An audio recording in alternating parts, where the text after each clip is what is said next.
పేట జిల్లా కేంద్రంలో ex servicemen association ఆధ్వర్యంలో స్థానిక బ్లాక్ ఆఫీస్ చౌరస్తా నుండి పాత బస్టాండ్ వరకు ఆపరేషన్ సింధూర్ సంఘీభావ ర్యాలీ నిర్వహించారు. ఈ కార్యక్రమంలో ఎక్స్ సర్వీస్మెన్స్తో పాటు పెద్ద ఎత్తున ప్రజలు కూడా పాల్గొన్నారు. ఈ సందర్భంగా ఎక్స్ సర్వీస్మెన్ అసోసియేషన్ జిల్లా అధ్యక్షులు మాట్లాడుతూ, ఆర్మీ జవాన్లు ఎప్పుడు దేశ రక్షణ కోసం బార్డర్లో ప్రాణాలను సైతం లెక్క చేయకుండా విరోచితంగా పోరాడుతారు కాబట్టి వారి కుటుంబాల్లో మనోధైర్యం నింపడం కోసం ఈ ర్యాలీని నిర్వహించడం జరుగుతుందన్నారు. అదేవిధంగా గత 70 సంవత్సరాలుగా పాకిస్తాన్ ఏదో ఒక రకంగా భారత్ మీద దాడులకు తెగబడుతూనే ఉందని, శాశ్వతమైన పరిష్కారం కేంద్రం ఆలోచించి నిర్ణయం తీసుకోవాలని వారు కోరారు. ఇంకోసారి పాకిస్తాన్ లాంటి ఉగ్రదేశాలు మన దేశం వైపు కన్నెత్తి చూడాలంటే వెన్నులో వణుకు పుట్టే విధంగా ఆ నిర్ణయం ఉండాలని, అవసరమైతే భారత ప్రభుత్వం పిలిస్తే మళ్ళీ ఆర్మీలో చేరి ఆయుధాలు పట్టి యుద్ధరంగంలో దిగడానికి తామెప్పుడూ సిద్ధంగా ఉంటామని తెలిపారు. ఈ ర్యాలీ అనేది ఈరోజు ముఖ్య ఉద్దేశం ఆ సైనికులను ఇచ్చేయడానికి. సో ఇంపార్టెంట్ సబ్జెక్ట్ ఏంటంటే పాకిస్తాన్ గురించి మనం మాట్లాడుకోవాలి. 70 సంవత్సరాల నుంచి పాకిస్తాన్ దేశం ఉగ్రవాదాన్ని ప్రేరేపిస్తూనే ఉన్నది.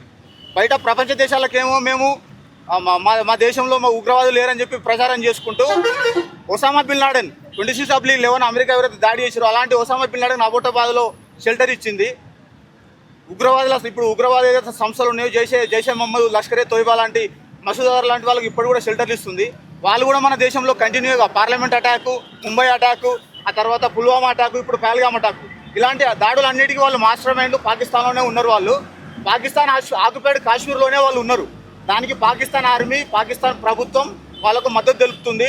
పాకిస్తాన్ మన ఉద్దేశం ఏంటంటే పాకిస్తాన్లో ఉగ్రవాదుల మీద దాడి చేయడం. కానీ అక్కడ సిచ్యువేషన్ ఎట్లుందంటే, ఏదైతే మన భారత ప్రభుత్వం మన పర్యాటకుల మీద చేసిన దాడికి కౌంటర్ అటాక్ మనం ఏదైతే చేసినామో 9 ఉగ్రవాద సవరాలను పాకిస్తాన్లో, వాటి కౌంటర్ అటాక్ చేస్తే వాళ్ళను కూడా ప్రభుత్వం లాంఛనంగా అధికారులతో ప్రభుత్వం అక్కడ వాళ్ళకు కార్యక్రమాలు చేస్తుంది.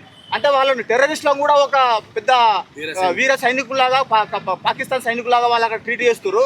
సో దీన్ని బట్టి మనకు అర్థమయ్యేది ఏంటంటే, నాటో ఒక పాకిస్తాన్ రాష్ట్రం, పాకిస్తాన్ ప్రజలు, ప్రభుత్వము, ఆర్మీ, అక్కడ ఉన్న ప్రజలు, ఉగ్రవాదులు అందరూ ఒకటే కేటగిరీకి వస్తారు.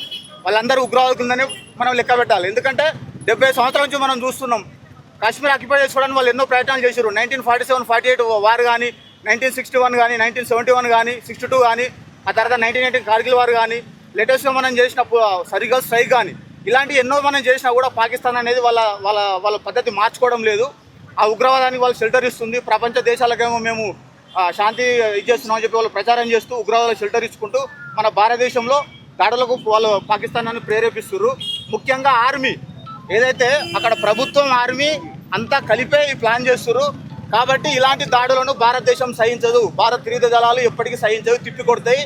ఎలాంటి అవసరం ఉన్నా కూడా భారతదేశం మనం సురక్షితం ఉన్నాం. ఇప్పుడు బార్డర్లో లైన్ ఆఫ్ కంట్రోల్లో త్రివిధ దళాలు, army, navy, air force, paramilitary ఫోర్సులు వాళ్ళు 72 గంటలుగా వాళ్ళ ఆపరేషన్లో వాళ్ళు పాల్గొన్నారు. మన దేశం సురక్షితంగా ఉన్నది. వాళ్ళకు ఏదైతే బార్డర్లో వాళ్ళు కష్టపడుతారో వాళ్ళ మనోభావాలు, వాళ్ళ ఆత్మశైర్యం వాళ్ళకు దెబ్బతినడానికి వాళ్ళ మద్దతుగా మనం ఈరోజు సిద్దిపేటలో ఈ ర్యాలీ నిర్వహించడం జరుగుతుంది. భారత్ మాతాకి జై జై మాతా.